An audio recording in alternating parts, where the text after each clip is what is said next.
ఓట్ల చోరీపై మరోసారి రాహుల్ గాంధీ చేసిన వ్యాఖ్యలు సంచలనం రేపుతున్నాయి. సెంట్రలైజ్డ్ వ్యవస్థ ద్వారా పథకం ప్రకారం ఓట్లు డిలీట్ చేస్తున్నారని ఆరోపించారు. రాహుల్ వ్యాఖ్యలకు కేంద్ర ఎన్నికల సంఘం ఘాటుగా స్పందించింది. మరోవైపు బీజేపీ సైతం రాహుల్ చేసిన ఆరోపణలపై వ్యంగ్యాస్త్రాలు సంధించింది. బీజేపీ కేంద్ర ఎన్నికల సంఘంపై ఓట్ చోరీ ఆరోపణలు చేస్తున్న ప్రతిపక్ష నేత రాహుల్ గాంధీ మరోసారి ఘాటు విమర్శలు చేశారు. ఓట్ల చోరీ వ్యవస్థీకృత నేరంగా జరుగుతోందని ఆరోపించారు.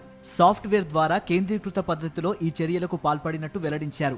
కర్ణాటకలోని అలంద నియోజకవర్గంలో 6,000 ఓట్లు తొలగించారని, మొత్తం ఆపరేషన్ కాల్ సెంటర్ నుంచి జరిగిందన్నారు.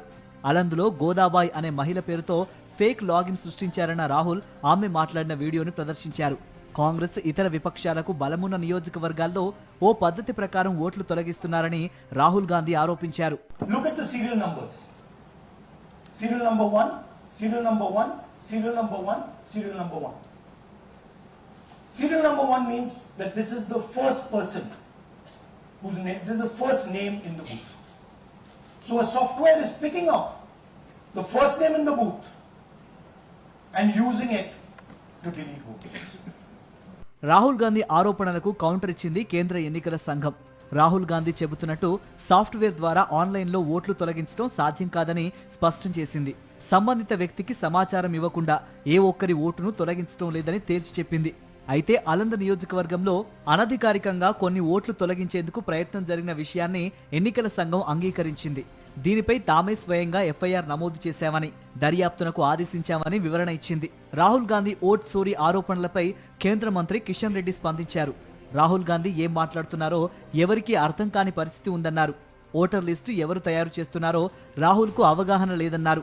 రాహుల్ గాంధీ వ్యాఖ్యలతో కాంగ్రెస్ పార్టీకి నష్టం వాటిల్లుతుందని కిషన్ రెడ్డి స్పష్టం చేశారు. నరేంద్ర మోడీ గారు ఓట్ చోరీ అనేటువంటి మాట్లాడడం ఏదైతున్నదో, ఈ యొక్క రాహుల్ గాంధీ గారి యొక్క ఇన్ని సంవత్సరాల తర్వాత కూడా కనీస రాజకీయ అవగాహన లేకుండా, పరిపక్వత లేకుండా, ముడిమిడి జ్ఞానంతో మరి మాట్లాడడం ఏదైతున్నదో అది కాంగ్రెస్ పార్టీకే నష్టం తప్ప మాకు వచ్చే నష్టమే లేదు. ఎందుకంటే ఎక్కడ కూడా ఇలాంటి విషయాల్లో ఎప్పుడు కూడా గెలవరు.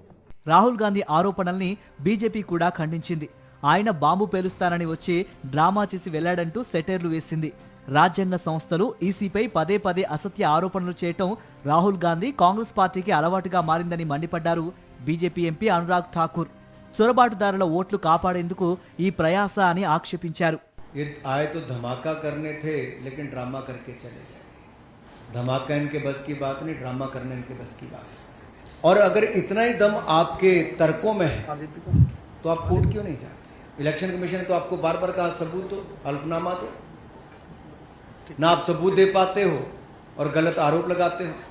బంగ్లాదేశ్ చొరబాటుదారులను రక్షించేందుకే రాహుల్ గాంధీ ఓట్ అధికార యాత్ర చేపట్టారని ఆరోపించారు కేంద్ర హోంమంత్రి అమిత్ షా.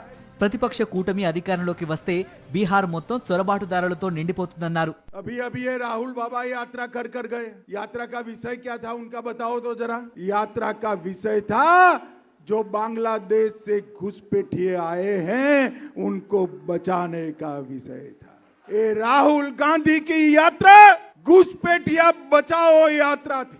మరోవైపు భారత్లో కూడా జెన్జెడ్ ఉద్యమం వస్తుందన్నారు రాహుల్ గాంధీ. ఓట్ చోరీపై యువత, విద్యార్థులు తిరుగుబాటు చేస్తారన్నారు. యువతతో కలిసి రాజ్యాంగాన్ని కాపాడతారన్నారు రాహుల్.